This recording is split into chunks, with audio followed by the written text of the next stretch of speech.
بسم الله الرحمن الرحيم. الحمد لله رب العالمين. الله سبحانه وتعالى هي ما وسقناتي الله سو كون كنا مكانيي الله سو مركله دegmada caad maanta makaaniyay runtii degmadani muhiimad weyn ayay u leedahay halka iyo dagaalka aan ku jirno markii loo fiirsho istiraatiijiyada aan ku dagaalameynay magaaladan waa magaalo muhiim ah degmadan waa degmo istiraatiiji ah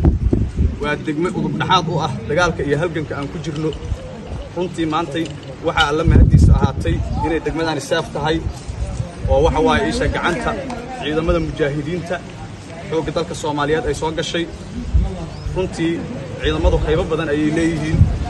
meeshan waxa weeyaan isha sida lagu soo gaaray aad u dhib badan tahay waxaan rabaa halkan inaan ugu mahad celiyo ciidamada mujaahidiinta deegaanka gaar ahaan kuwa reer Xaaji Salaamaan oo halkan soo gaaray ayagu noqday kuwii gacantooda ay ku soo dhacdo waxaan rabaa inaan ugu mahad celiyo waxaan rabaa inaan u mahad celiyo ciidamada xoogga dalka Soomaaliyeed gaar ahaan kuwa oo ayagu ahaayeen kuwa waxa weeyaan magaaladan fududeeyay in la soo gaaro waxaan rabaa inaan u mahad celiyo ciidamada 22aad oo dagaalkeenan qayb ka ahaa waxaan rabaa ayagana inaan u mahad celiyo ciidamada Abujaana oo kamid ahaayeen ayaguna difaaca halkan lagu jiray waxaan rabaa inaan u mahad celiyo ciidamada dadka deegaanka qaybahooda kala duwan waxaan rabaa inaan u mahad celiyo ciidamada Ahlus Sunnah ee degmada Baxdo ka dhisan waxaan rabaa inaan u mahad celiyo qof kasta oo ka qayb qaatay dagaalkan nuucu rabaha uga qayb qaato runtii inaan meeshan soo gaarno ma ahayn ma sahlay laakiin waxa lagu soo gaaray adkaysi iyo waxa lagu soo gaaray dulqaad dadkii deegaankan lahaa muddo hore ayay ka barakaceen dhibaato xoogana loo geystay waxay ku sugan yihiin hadda hawdadkan halkan waa laga barakiciyay khawaarij ka barakicisay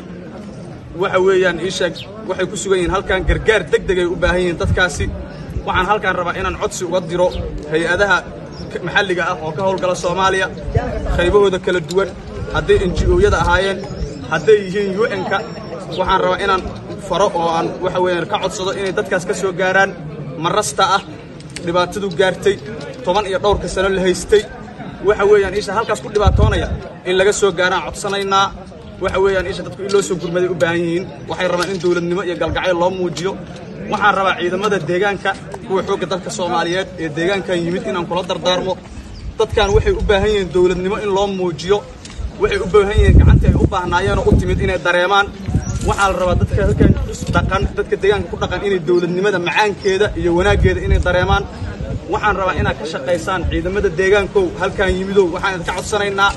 dadka deegaanka anoo magacooda ku hadlaya inaad naxariis u muujisaan dadka deegaankan dawladnimada dhadhankeeda inaad tustaan